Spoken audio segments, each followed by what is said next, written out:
नमस्कार दोस्तों। MD study point में आप सभी का स्वागत है। आज की इस क्लास में हम शिमला समझौते के बारे में पढ़ेंगे। आज की इस क्लास में हम पढ़ेंगे कि शिमला समझौता क्या था, शिमला समझौता क्यों किया गया था, शिमला समझौते के क्या क्या प्रावधान थे और पहलगाम हमले के बाद शिमला समझौते पर पाकिस्तान का क्या रवैया है, इसके बारे में आज हम चर्चा करेंगे। चलिए शुरू करते हैं। 1971 में भारत और पाकिस्तान का युद्ध हुआ था। इस युद्ध में पाकिस्तान की बुरी तरीके से हार हुई थी। भारत ने पूर्वी पाकिस्तान को बांग्लादेश के नाम से एक अलग देश बना दिया था। पाकिस्तान दो भागों में बटा हुआ था, एक पूर्वी पाकिस्तान और एक पश्चिमी पाकिस्तान। भारत ने 1971 का युद्ध जीतने के बाद पूर्वी पाकिस्तान को एक नया देश बना दिया था, बांग्लादेश के नाम से। भारत ने पाकिस्तान के लगभग 93,000 सैनिक गिरफ्तार कर लिए थे। इस युद्ध में 93,000 में से 74,000 तो सैनिक थे और बाकी सिविल सदस्य थे। युद्ध हारने के बाद पाकिस्तान में याहिया खान का सैनिक शासन समाप्त हो गया। जब भारत और पाकिस्तान का युद्ध हुआ 1971 में, उस समय पाकिस्तान में याहिया खान का सैनिक शासन था। युद्ध हारने के बाद याहिया खान का सैनिक शासन समाप्त हो गया और पाकिस्तान में नई लोकतांत्रिक सरकार बनी। जुल्फिकार अली भुट्टो प्रधानमंत्री बने। जुल्फिकार अली भुट्टो ने भारत के साथ समझौते का प्रावधान रखा, लेकिन भारत ने समझौता करने से मना कर दिया। इसके बाद पाकिस्तान सोवियत संघ के पास गया। सोवियत संघ ने भारत पर दबाव बनाया, जिस कारण भारत समझौते के लिए तैयार हो गया। 2 जुलाई 1972 को हिमाचल प्रदेश की राजधानी शिमला में भारत की प्रधानमंत्री इंदिरा गांधी और पाकिस्तान के प्रधानमंत्री जुल्फिकार अली भुट्टो के बीच ये समझौता हुआ था। इसी समझौते को शिमला समझौते के नाम से जाना जाता है। इसे शिमला समझौता इसलिए कहा जाता है क्योंकि ये समझौता शिमला में हुआ था। शिमला समझौता 1972 के मुख्य प्रावधान क्या थे, शिमला समझौते में क्या क्या बातें हुई थी, इसके बारे में समझते हैं। भारत ने पाकिस्तान के 93,000 सैनिकों को छोड़ दिया और पाकिस्तान ने भारतीय सैनिकों को छोड़ दिया। पाकिस्तान ने जितने सैनिक बंदी बनाए थे, पाकिस्तान ने उन सैनिकों को छोड़ दिया।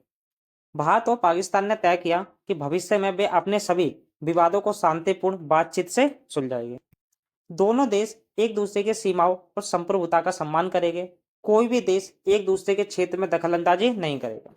भारत और पाकिस्तान के युद्ध के बाद जो सीज फायर लाइन बनी थी, उसे ही आगे लाइन ऑफ कंट्रोल के रूप में मानने पर दोनों देशों की सहमति बनी। इस समझौते के दौरान एलओसी पर सहमति बनी थी। भारत और पाकिस्तान की सीमा निर्धारित कर दी गई थी कश्मीर पे।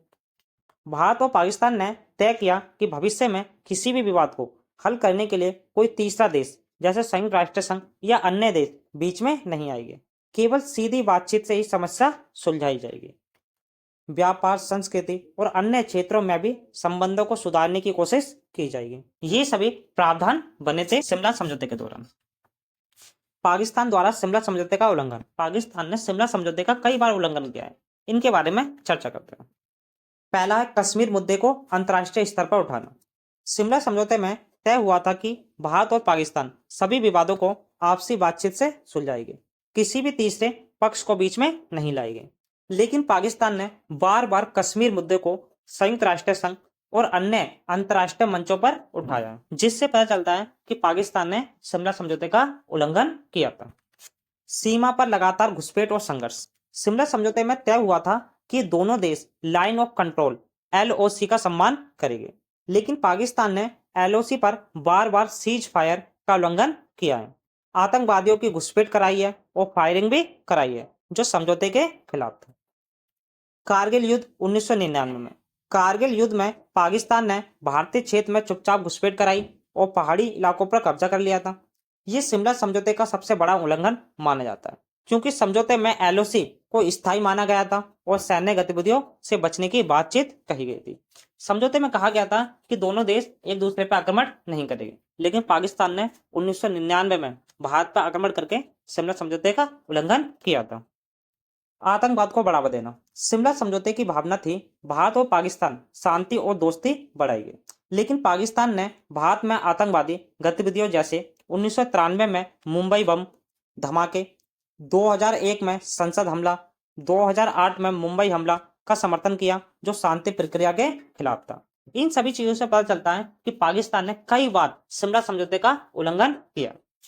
अब 22 अप्रैल 2025 को पहलगाम हमले के बाद पाकिस्तान भारत को धमकी दे रहा है कि वह शिमला समझौता तोड़ देगा, शिमला समझौते का उल्लंघन करे।